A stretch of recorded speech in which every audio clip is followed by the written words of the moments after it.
adecuados para vigilar el funcionamiento de las dependencias para ustedes. Otro elemento importante durante el gobierno de Peralta Zurdia fue que combatió duramente el movimiento guerrillero, que se había incrementado sus acciones especialmente en la parte del oriente del país, en la Sierra de las Minas, así como en la ciudad capital, ¿verdad? Todavía me recuerdo, yo estaba más pato.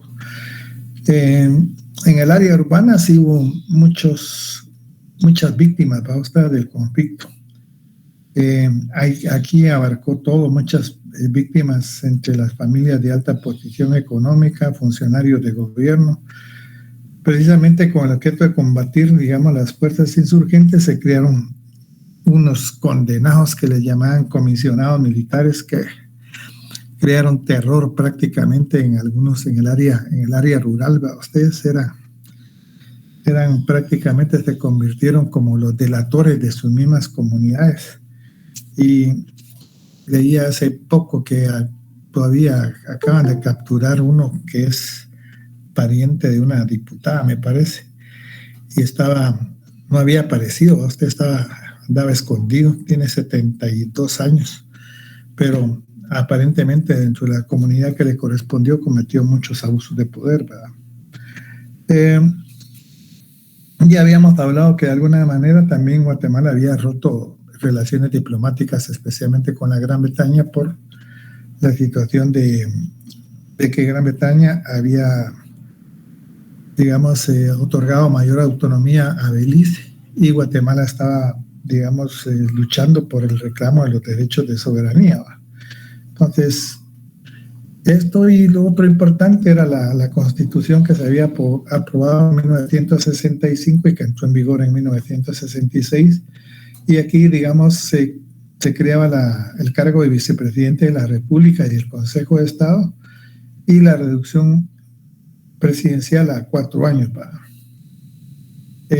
Aquí se había convocado especialmente a elecciones después del golpe de Estado que había dado Peralta Zurdia, y para terminar el periodo, digamos, se convocó a elecciones, y resultó, digamos, dentro de los partidos que más, Partido Institucional Democrático, Movimiento de Liberación Nacional y el PR, de alguna manera había habido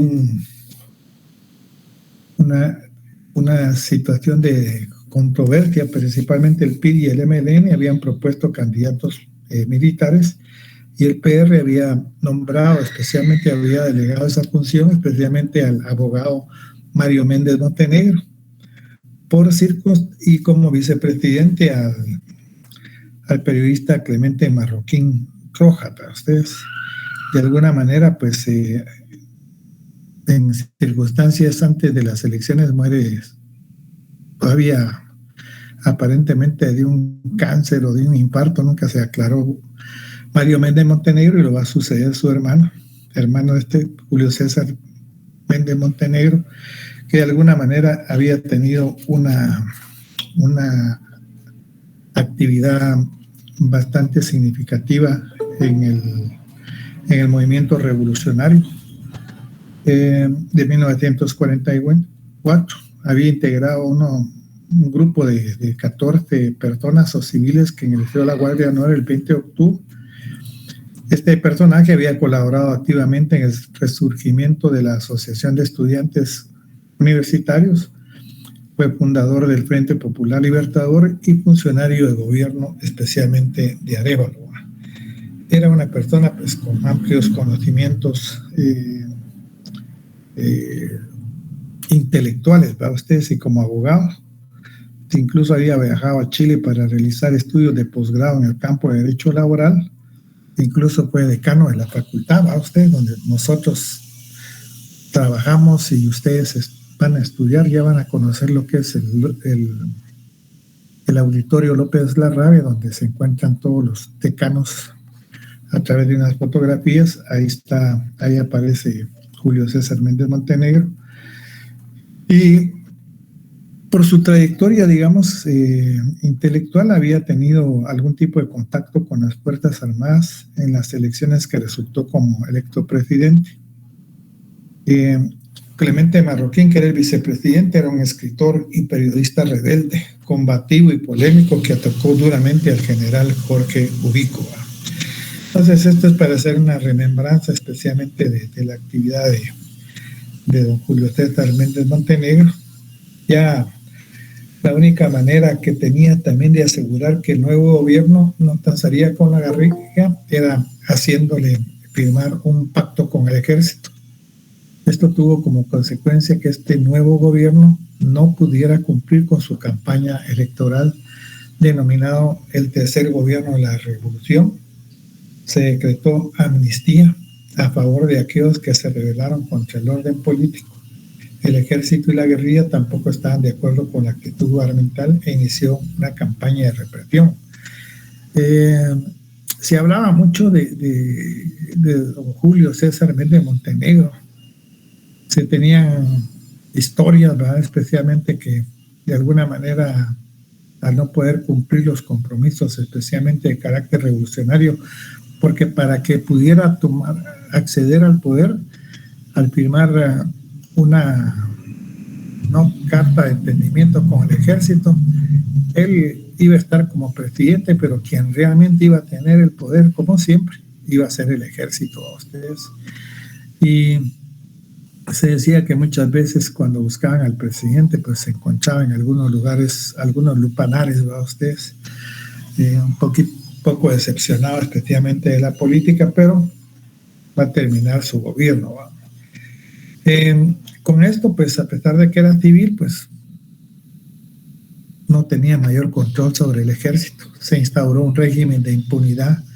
Los gobiernos civiles, pese a ser electos democráticamente, quedarían sujetos al poder militar al vetar el diálogo como medio para superar el conflicto armado.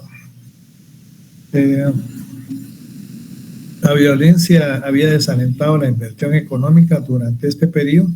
Se tomaron decisiones importantes como la nacionalización de la PEGUA y la empresa eléctrica de Guatemala, que a la postre han sido instituciones. PEGUA pues sigue de nombre, ¿va? Ustedes, después se vendieron creo que casi todos los activos. Se ha tratado de reincorporar otra vez en Guatemala las vías terrestres para ustedes, pero hay un problema para ahí de que donde pasa la línea del Chele en muchos sectores de Guatemala, pues hay muchas familias de escasos recursos viviendo casi a la vecindad a ustedes. Entonces, para volver a reactivar los ferrocarriles de Guatemala, creo que va a ser muy, muy conflictivo, especialmente para las personas que están en ese lugar, que no creo que van a querer ser desalojadas si no les ofrecen algo a ustedes. Y la empresa, y también era una fuente de corrupción de alguna manera con cuestiones del transporte hacia los diferentes lugares con los precios que cobraban y lo que se entregaba a ustedes. Se decía que de alguna manera los cobradores de las empresas de ferrocarriles nunca entregaban las cuentas cabales, era de pasajeros. En el caso del cobro, especialmente para los productos que salían al exterior, pues ahí no había tanto problema.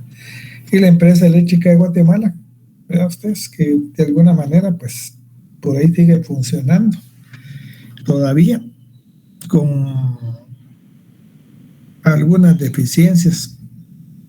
Todavía se siguen manifestando, no en todo el país, no en todas las regiones de Guatemala hay luz. Hay comunidades que todavía tienen difícil acceso a la luz, tal vez por la lejanía que se encuentran, no se animan porque les parecería no productivo. Hay una convulsión de carácter internacional también. En la década de los 60 hubo mayor participación de jóvenes y grupos de mujeres. Estos generaron movimientos que repercutieron fuertemente en los calores tradicionales de la sociedad guatemalteca.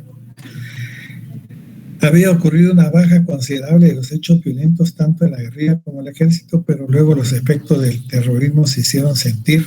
la violencia también alcanzó al periodismo, y fue dentro de este clima de inseguridad que los partidos políticos tuvieron que hacer campaña electoral en aquel entonces. Los enfrentamientos entre el ejército y la guerrilla pues recrudecieron y se desató una nueva ola de terror que generó un alto grado de inestabilidad política en el país y una degradación de la vida en general. Incluso la Conferencia Episcopal Guatemalteca ofreció su mediación entre los grupos de derecha y los de izquierda para terminar especialmente con la violencia. Pero esto no fue así. Hubieron situaciones bien complicadas para el gobierno de Julio César Méndez Montenegro. Dentro de estos está, creo que en 1968, la guerrilla asesinó a 2 consejeros de la misión militar de los Estados Unidos y al embajador de ese país, Gordon May. En otros documentos, en otros libros o personajes te habla especialmente de la muerte del embajador Gordon May. Y el propósito de la guerrilla no era matar al embajador, el propósito de la guerrilla era intercambiar prisioneros, porque habían capturado a ciertos guerrilleros, y ese intercambio se desató una persecución terrible, dice en ese momento, a ustedes, policías por arriba, por abajo, y creo que no sé si fue en la zona 10 o zona 14, le hablaban. Parece que los muchachos llevaban al embajador, trató de escapar del carro donde andaban y un muchacho se puso nervioso y le disparó y lo mató. Y eso lo iba a cobrar el ejército, especialmente al sector más que todo estudiantil y obrero, con más desapariciones y más asesinatos. También fue secuestrado el arzobispo metropolitano Mario Casariego, un acto también aparente ejecutado en aquel entonces por el Movimiento de Liberación Nacional, una institución, un partido electoral de extrema derecha, ustedes anticomunistas. Y el propósito era desestabilizar el gobierno y forzar un golpe de Estado. Digamos, el sacerdote recobró su libertad 4 días después, y otra vez sucedió otro hecho muy significativo, que fue el 31 de marzo de 1970. También fue plagiado el embajador alemán, el conde von Spreiti, y su cadáver fue encontrado el 5 de abril, ya que el gobierno no accedió a pagar un rescate de $700,000 y a ordenar la liberación de 22 prisioneros políticos, lo que exigían especialmente los grupos guerrilleros. El gobierno alemán suspendió relaciones diplomáticas con el gobierno guatemalteco, cuya imagen a nivel internacional era en materia de los derechos humanos, estaba sumamente deteriorada. Después de que se celebraran las elecciones generales convocadas en 1970, el ministro de Relaciones Exteriores también, don Alberto Fuentes del Mor, fue secuestrado por la guerrilla y canjeado por 2 guerrilleros que se encontraban en el poder de las fuerzas de seguridad. Los resultados de estas elecciones presidenciales favorecieron al candidato de la oposición, ¿verdad? O sea, uno que se va a convertir especialmente en el carnicero, le decían en aquel entonces, con el militar Carlos Arana Osorio, a ustedes. Esto es para que ustedes puedan ver que la realidad era una situación bien complicada en aquel entonces, y era una constante lucha, especialmente entre el ejército y la guerrilla, solo que de alguna manera se combatía más, se tuvo que combatir más en el área rural, porque en el área urbana era muy fácilmente detectable. Ese mismo año tal vez estaba una muchacha muy guapa, había sido Miss Guatemala, fíjese, Rogelia Cruz, hay mucha información. También fue asesinada especialmente por el ejército fue violada brutalmente, se dice, por comando del ejército. Y ella tenía una relación con un estudiante de ingeniería también que desapareció en ese entonces. Aquí ya se empezaron a formar lo que eran los famosos escuadrones de la muerte, dentro de un gobierno de carácter civil para ustedes, pero como el presidente no tenía casi ningún poder, la extrema derecha podía operar con extrema facilidad. Se crearon, digamos, tal vez uno de los más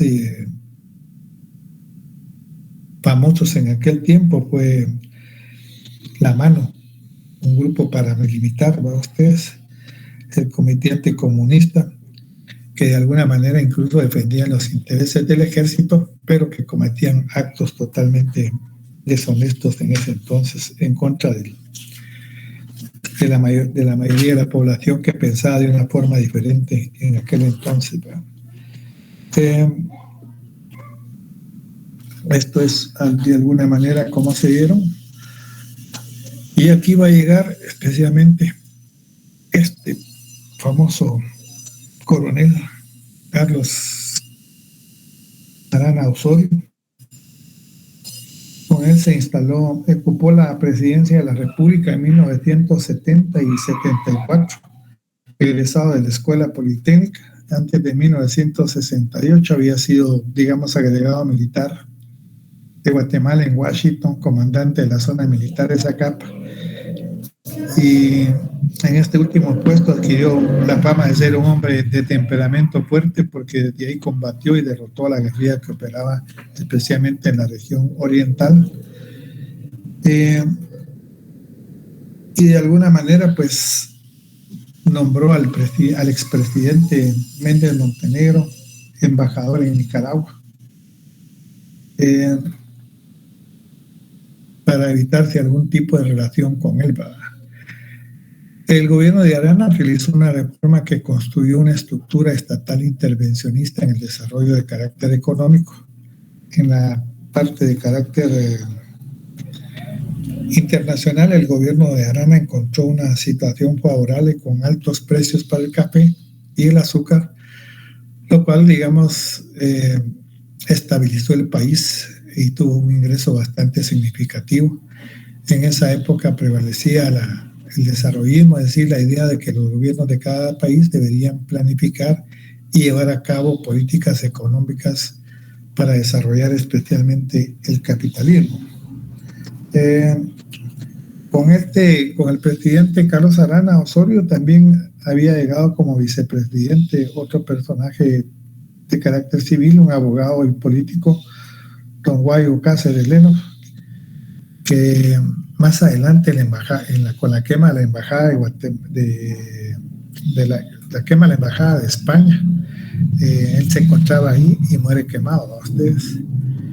Entonces, esto era lo que se establecía en aquel entonces. El plan de desarrollo y la reforma del Estado, el gobierno de Arana, por medio de la Secretaría de Planificación Económica, fue elaborado el Plan 7075, documento que contenía estrategia para la modernización especialmente del Estado, con el apoyo de la Agencia Internacional de Desarrollo del Gobierno de los Estados Unidos, y era especialmente, se había aplicado para el candidato que ganara, en todo caso fue Carlos Arana Osorio.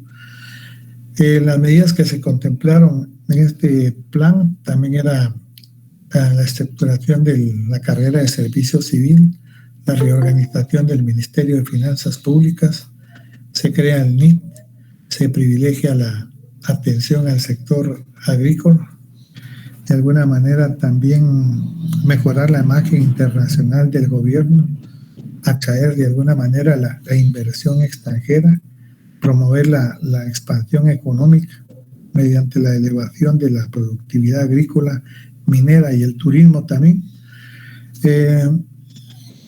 De alguna manera, dentro de sus actividades, digamos, del presidente Arana, su ofrecimiento era pacificar el país. Arana trató de suprimir totalmente la insurgencia por medio de las respectivas acciones de un ejército mejor entrenado y debidamente capacitado, pero de alguna manera también la guerrilla tuvo actos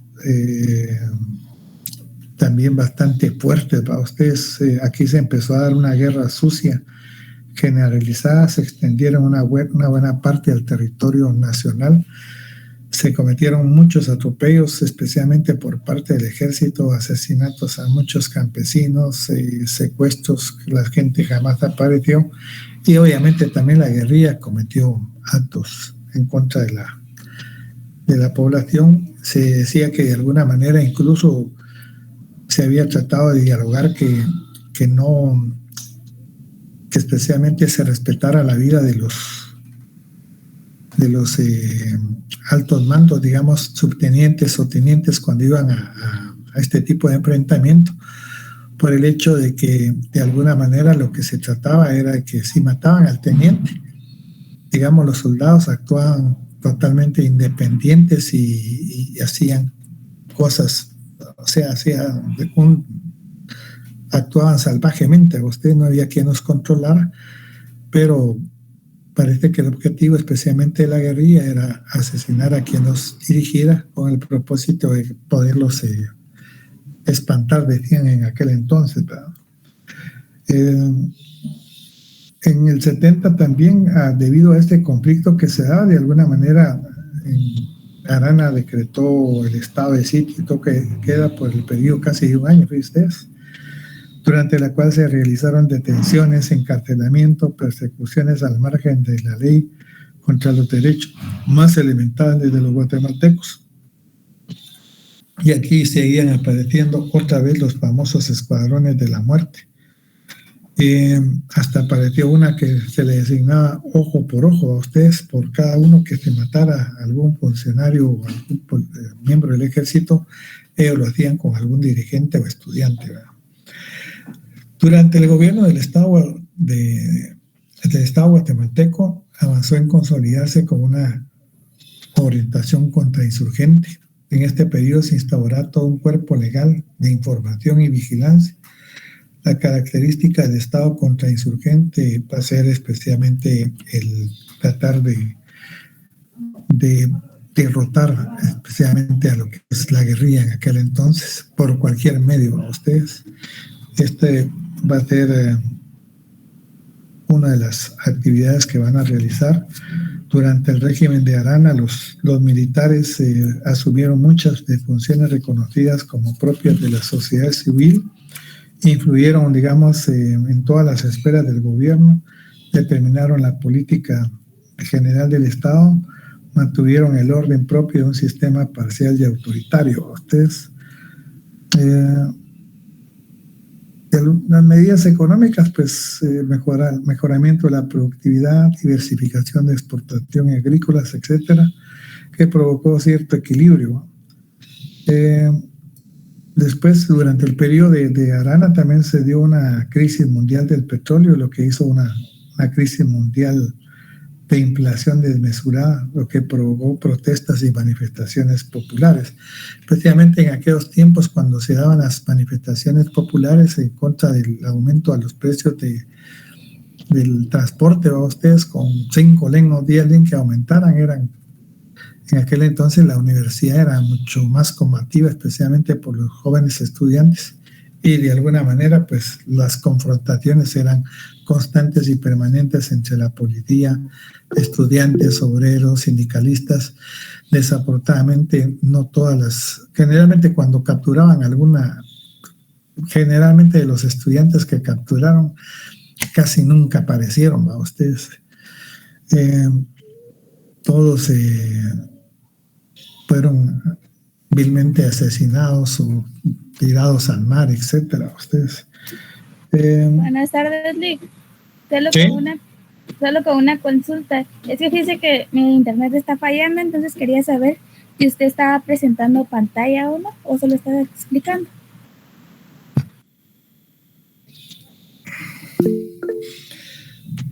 A ver, yo creo que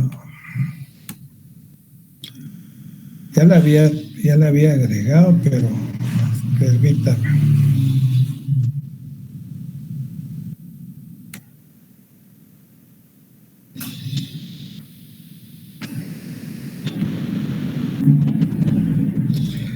Vamos a ver si está por ahí. ¿Qué apareció ahora? Ya. Sí, licenciado. Muchas gracias. Sí, licenciado. Licenciado, también una pregunta. Es que no me avisan mucha hambre. Y a mí se me olvida. Ya les dije que no soy muy ducho con esto. Ahorita se me olvidan las cuestiones. Licenciado, Sí, una pregunta. Hoy también estamos celebrando, la universidad está celebrando los mártires de 1989, ¿verdad? Quienes fueron vilmente asesinados por los gobiernos. Es que hubieron, como le dijera yo, eran muchos, ¿no? Ustedes no solo eran estudiantes universitarios, sino eran trabajadores, eran sindicalistas, eran campesinos. Con el gobierno de Arana Osorio era terrible, ¿va? Hoy ya no se pudo hacer ninguna actividad especial, ¿va? Por la situación de la pandemia, ¿va? Pero creo que en la memoria histórica, toda persona que fue objeto de desapariciones, asesinatos, pues siguen siendo mártires, por muy sencilla que haya sido la persona, ¿va? Incluyendo, dolía mucho a ustedes, porque yo cuando ingresé a la universidad más tarde, por situaciones diversas, yo tuve compañeros así platicando a ustedes en la U, compañeros de otras facultades, y cuando le contaban a uno, no, fíjate que secuestraron a fulano. Hombre, sí, pero si aquel no era tal, uno decía, si aquel es cuate, no, aquel es cuate de tagos o de jugar de deporte, ¿va? Pero obviamente los cuates estaban bien controlados, ¿va? Cuando los metían, porque había incluso mucha gente que era oreja, como les decíamos, ¿va? Ustedes. Y entonces siempre se llevaron a la gente que estuvo, tal vez como no tenían ni armas, ¿va? Ustedes, no, que eran como que llevaban volantes o cualquier cosa. Había mucha delación por parte de algunos estudiantes en contra de otros, ¿va? Ustedes. Pero sí, de los mártires del pueblo hay todavía mucho. No sabía que, honestamente, que hoy era, precisamente, pero creo que no se conmemoró algo importante, porque incluso la facultad, pues creo que no hizo presencia en este tipo de actividad, ¿verdad? Entonces solo les voy a pasar de los que vimos, por si alguno quiere verlas por ahí. Perdón.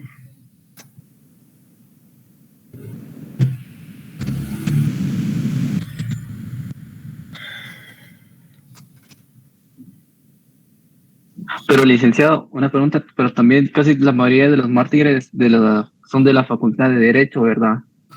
Fíjese que yo pensé también mucho tiempo eso, fíjese. Y no, fíjese. Creo que estaba repartido en 3 unidades académicas, tal vez por la cantidad de estudiantes que tenía. Por lo menos nosotros no decimos económicas, ¿va usted? Económicas fueron varias decenas de estudiantes que desaparecieron y fueron asesinados, al igual que la Facultad de Ingeniería. Otra facultad que también dio mucho, si pareciera que no estuviera involucrada, era la Facultad de Medicina, ¿a usted? Y algunas otras unidades académicas. Tal vez fue más significativo los personajes, digamos, que fueron asesinados. La mayoría de profesionales, digamos, como Pito Mijangos. Pito Mijangos era un abogado que estaba incluso en silla de ruedas, ¿verdad usted? Cuando lo mataron. Manuel Colón Argueta, López Larrabe, otro laboralista, ¿va usted? O sea, que hubieron como unos 8 o 10 abogados de renombre en aquel entonces, que algunos de ellos apoyaban las causas especialmente de trabajadores, especialmente con el sindicalismo. Pero decirle que fueron más de derecho, creo que no sería justo para económicas o para ingeniería, porque los asesinatos de ellos eran, los desaparecidos y muertos fueron bastantes también en esas unidades académicas, porque son de las más grandes, ¿verdad? Yo incluso una vez pensé pensé que, digamos, que ingeniería no se involucraba tanto, porque uno decía, bueno, ingeniería, ¿qué tiene que ver, va? No es cuestión de asuntos sociales, va. Pero ingeniería, su presencia es muy significativa, incluso en las actividades de la huelga de Dolores, ¿va? Porque es una facultad enorme, ¿va? Tiene tres jornadas y puchica, creo que la más grande de la universidad. Y también llevan un área social, especialmente con respecto a sus estudios. Y muchos de ellos han tenido mucha conciencia social, ¿verdad? Ustedes, y se han visto involucrados también en actividades. Pero creo que de donde sea el estudiante de Derecho, de Ingeniería, es un mártir que dejó la vida por los ideales que consideraba a ustedes.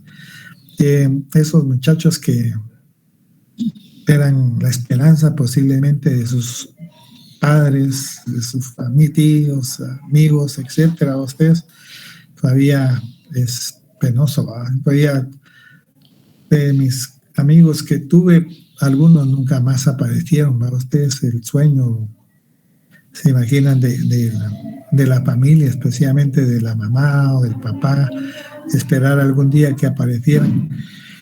Y que hoy las circunstancias son diferentes para ustedes. Y el estudiante universitario no es el mismo de aquellos tiempos con el de hoy, ¿va? Ustedes han ido cambiando, evolucionando, y tampoco podemos pedirle a ustedes como estudiantes, miren muchachos, agarremos la etapa, y ahí es otro tipo de situación.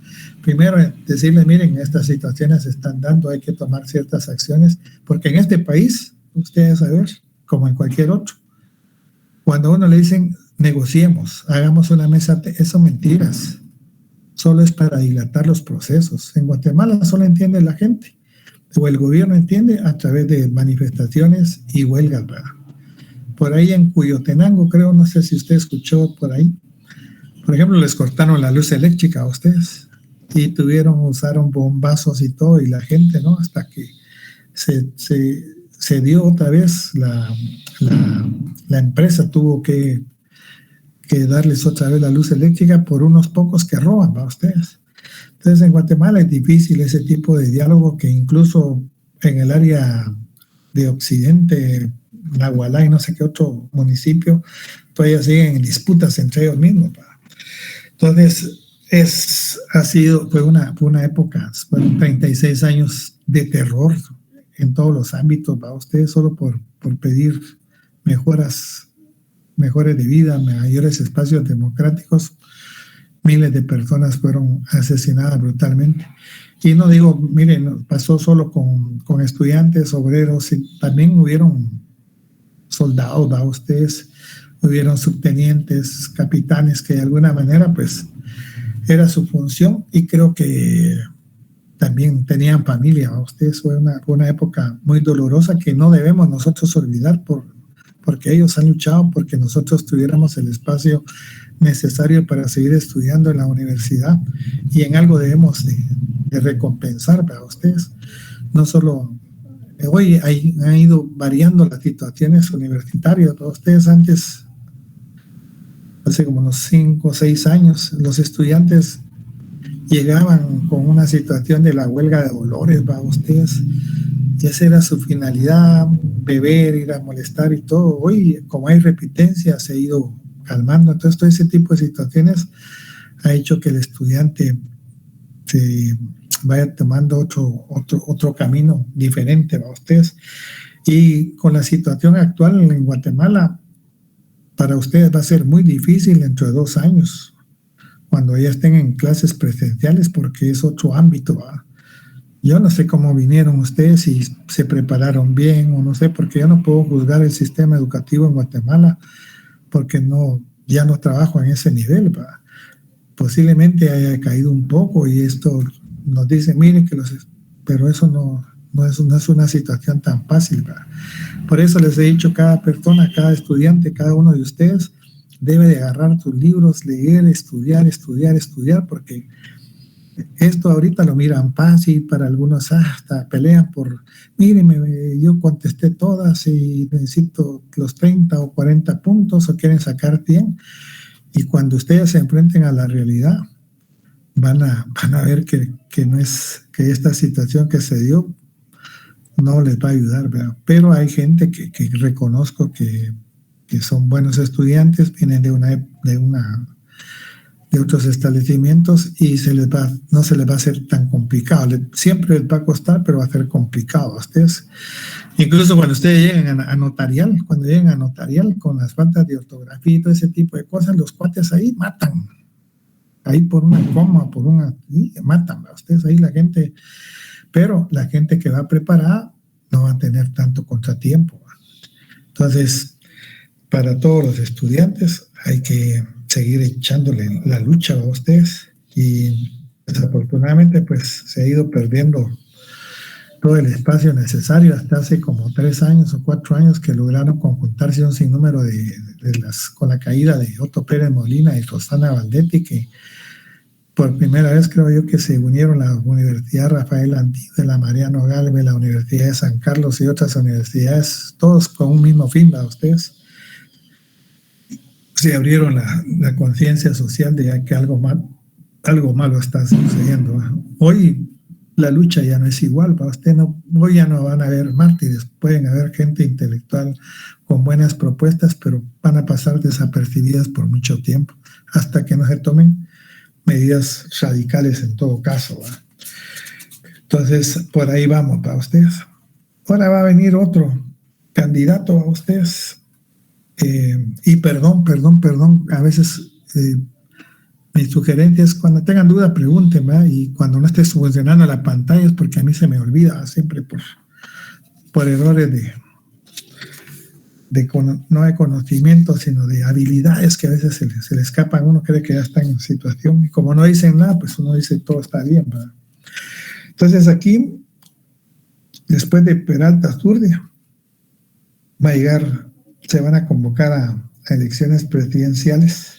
1974 se presentaron, digamos, solo candidatos militares, y en ella va a salir vencedor el Shell Eugenio Lauger García, el trompudo les decían, de apodo, postulados por los 2 partidos más fuertes anticomunistas en aquel entonces, que eran el Movimiento de Liberación Nacional y el Partido Institucional Democrático.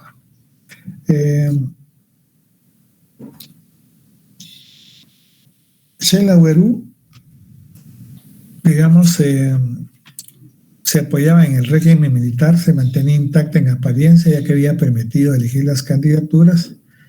En realidad, las votaciones electorales servían únicamente de fachada a la decisión tomada por el alto mando del ejército. Esta decisión relativa a las candidaturas golpeó los intereses de muchos políticos que participaban en esta plataforma política.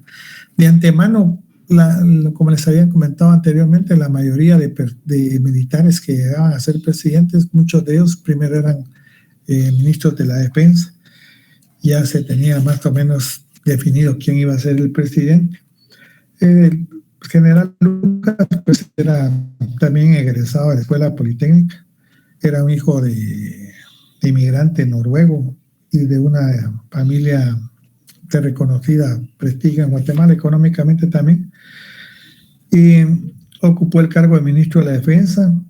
Se le consideraba una persona, digamos, un tecnócrata, digamos, y un administrador eficiente, porque muchos de los militares que han llegado, cualquiera puede pensar que eran tontos, ¿verdad? No, dentro del mismo ejército seleccionaban a las personas más capacitadas, ¿verdad? En el momento. El general Lauger continuó las obras más importantes iniciadas por el gobierno anterior y apoyó asimismo el desarrollo cooperativo, principalmente en los pueblos indígenas de occidente del país. Durante su administración no se repitió el esquema de violencia generalizada de los años anteriores, pero ahí sí que a ustedes siguió el sistema de torturas y encarcelamientos arbitrarios, y aquí vienen, por ejemplo, el asesinato de tal vez uno de los más insignes abogados en Guatemala, laboralista, el licenciado Mario López Larrabe, docente de la Facultad de Ciencias Jurídicas en aquel entonces, ¿verdad? Y de dos patojos, ¿verdad? Ustedes, no me acuerdo, uno era Robin García y el otro Leonel Caballeros. No me recuerdo si Leonel Caballeros, sí me recuerdo que era del Instituto Rafael Akech. Robin García, creo que era del Instituto Central, ¿verdad? Dos patojos activos en la política en aquel entonces, que fueron brutalmente asesinados en aquel entonces, ¿verdad? Ustedes. Esto era esencialmente perjudicial, digamos. El ejército combatió la guerrilla en el área rural, en el occidente del país, en todo el área rural que se dio en aquel entonces. Tal vez un acontecimiento importante que se dio en aquel entonces, en el 4 de febrero de 1976, que no lo abarqué aquí. Guatemala fue sacudida por los fuertes terremotos. Fue terrible, 22, nunca se supo, ustedes saben, 25,000 muertos. Uno pasaba por la zona 13 y por el barrio El Gallito, muchas de las casas cayeron, ¿va? Ustedes estaban elaboradas especialmente de adobe. En la ciudad capital no fue tanto el daño como en el área rural, especialmente en el área de Chimaltenango, todas por ahí, donde las casas eran construidas especialmente de adobe, ¿va? Ustedes. Los daños se calcularon en casi 800 millones de quetzales, ¿verdad? Después de esto se encontraron con serios problemas, ¿verdad? Ustedes, con escasez de viviendas. En aquel entonces el gobierno de alguna manera decretó el estado de calamidad.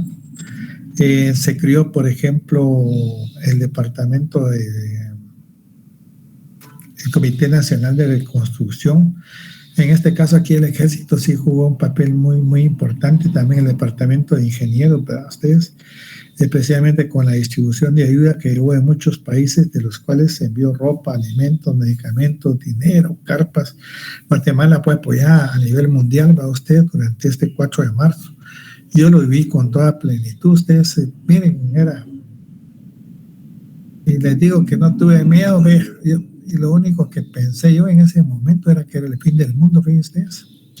Yo vivía en el centro, ¿va? Pero se sentía como una marea, se empezaron a tronar los vidrios, se fue la luz, sin luz uno fue un momento inesperado a ustedes, y cuando uno salía a la calle, todo oscuro, nadie tenía en ese momento linternas o candelas para ver, sino que era un temor, porque a cada rato habían otra vez signos, ¿va? Ustedes, constantes, y todos pidiendo porque amaneciera, ¿va? Ustedes, para ver qué había pasado.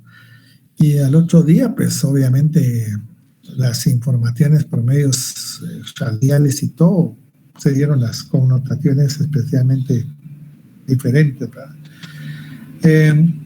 Dentro de este, desafortunadamente también originó huelgas y reclamos por falta de servicios públicos. La coyuntura fue aprovechada, digamos, por las organizaciones sindicales y por grupos de izquierda para emprender una reorganización. Se agrupó lo que era el Comité de Unidad Campesina. Se agudizó el problema económico y social y político, ¿va? En las elecciones generales, pues convocadas para el 74, los partidos no consideraron conveniente inscribir candidatos civiles para el cargo de presidente. Otra vez se postuló a un general del ejército, en todo caso, en aquel entonces. Pero hasta ahí, de alguna manera, después del agua de García, va a llegar el general Raíz Ríos Montt. Entonces, hasta aquí vamos a dejar el día de hoy. Solo vimos pocas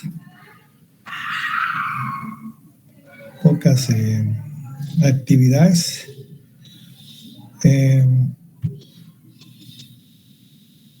Vamos a terminar con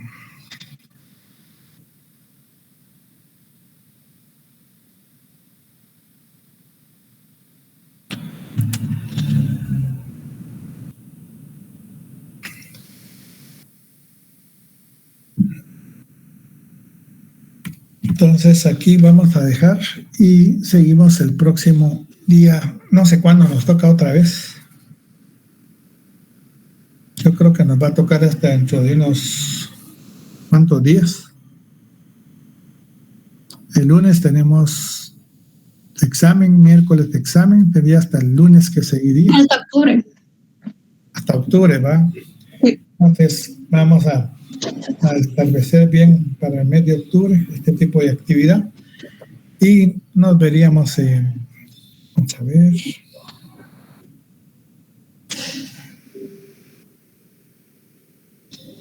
Nos veríamos el 11, más o menos. El 11 de octubre. Entonces, ahí les encargo a los dos compañeros de ahí que me manden y les voy a mandar ahorita mismo el código para que se lo puedan dar a los compañeros. Ok, licenciado, gracias a usted. Bien, patojos. Ya, feliz Se tarde. cuidan mucho. Feliz tarde. Tarde. Felicidades, licenciado. Licenciado.